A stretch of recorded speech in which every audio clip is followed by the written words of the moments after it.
하나님이 살아계십니다. 그리고 우리나라에는 교회에 다니고 있는 사람들이 참 많습니다. 그러면 이 나라가 당연히 하나님의 말씀과 뜻대로 하나님의 의에 다스려져야 하는데 전혀 그렇지가 않습니다. 오히려 하나님의 법과 반대로 나아가고 있습니다. 정반대로, 그리고 세상의 논리와 상식대로, 결국 사탄의 뜻대로 끌려가고 있습니다. 사탄이 에덴 동산에서 여자를 유혹했을 때 여자의 눈에는 세 가지가 보였습니다. 여자가 그 나무를 본즉 먹음직도 하고 보암직도 하고 지혜롭게 할 만큼 탐스럽기도 한 나무인지라 여자가 그 열매를 따먹고 자기와 함께 있는 남편에게도 주매 그도 먹은지라.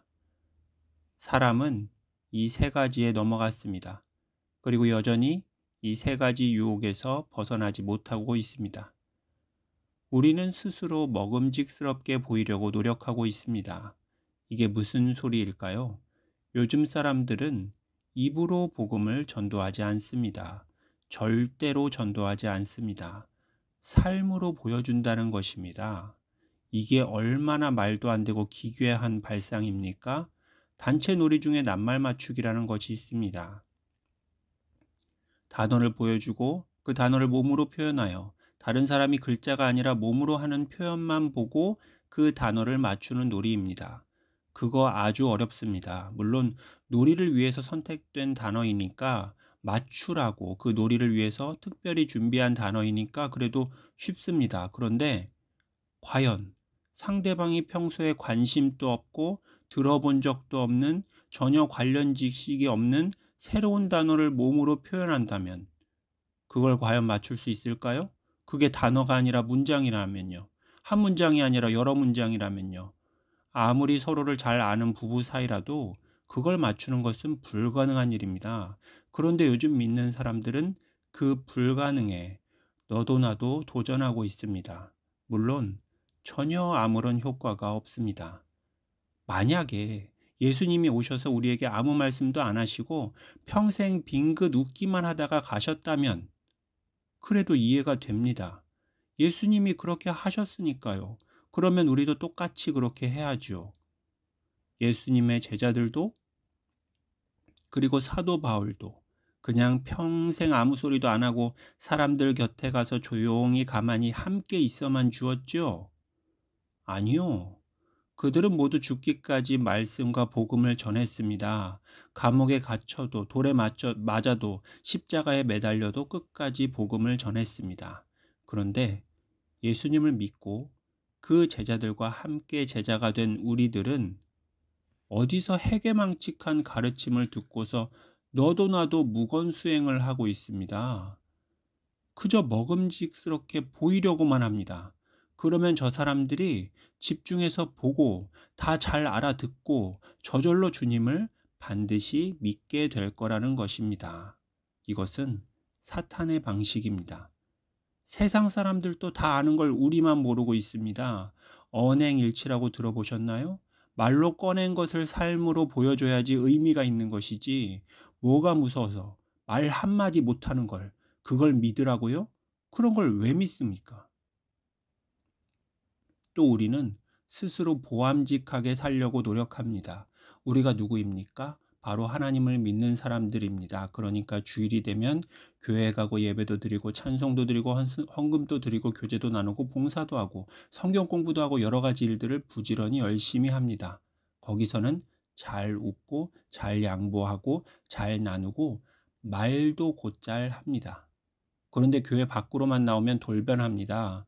그러면 세상 사람들이 우리를 참 거룩하게 구별된 사람들이구나 라고 생각할까요? 아니면 이중인격자라고 생각할까요?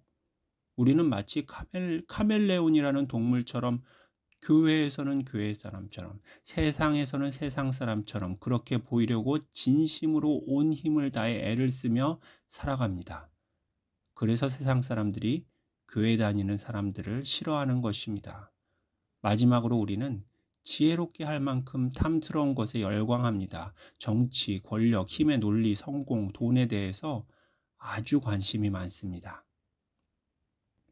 하나님께 묻지도 않고 하나님께 들은 것도 아닌 것을 마치 내가 하나님인 양 이게 옳다, 저건 틀리다 하며 하나님의 자리에 스스로 앉아서 저울질하고 내가 생각한 대로 안 되면 감히 이 나라가 망한다고 주장합니다.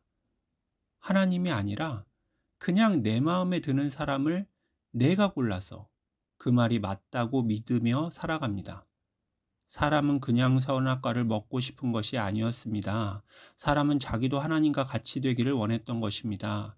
그래서 우리는 오늘도 사탄의 유혹에 넘어가 선악과를 따먹고 맙니다. 하나님의 소유인 내 삶을 감히 내가 다스리며 내가 주인이 되어서 살아갑니다. 그런데 참으로 애석한 일은 정작 내가 주인이 되지도 못한다는 사실입니다. 나는 사탄의 말에 순종했기 때문에 완전히 사탄의 종이 되어서 살고 있는 것입니다. 그러면 우리에게는 이제 무엇이 남아 있을까요? 바로 사탄과 사이좋게 손잡고 영원한 불지옥에 들어가는 것밖에는 다른 길이 없습니다. 오늘 예레미야 애가 말씀은 조가입니다. 죽음을 슬퍼하는 노래입니다.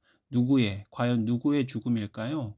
이스라엘 백성은 하나님의 백성이었습니다. 그래서 이스라엘 백성들은 만약에 세상 모든 민족이 다 망해도 자기들만은 절대로 멸망하지 않는다고 굳게 믿었습니다. 왜냐하면 하나님의 백성이니까요. 하나님이 지켜주시니까요.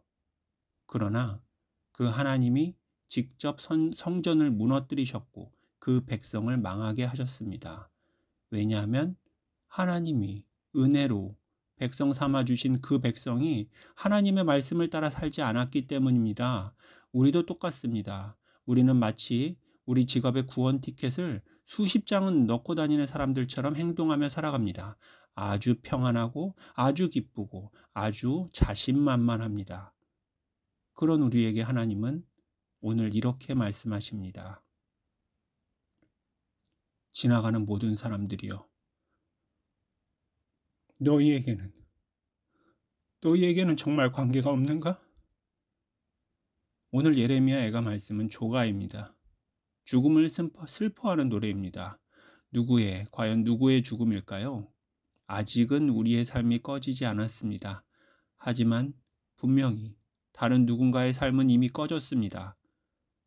참 신기한 일이죠. 이제 녹음을 하려고 하는데 어디서 계속 딱딱하는 소리가 나는 겁니다. 처음 들어보는 소리였습니다. 그래서 나는 도대체 뭐야? 언제 끝나는 거야? 하며 고개를 내밀어서 소리가 나는 것을 봤습니다. 누가 가지치기를 하고 있었습니다. 가지치기요. 우리에게는 정말로 아무 관계가 없는 소리입니까?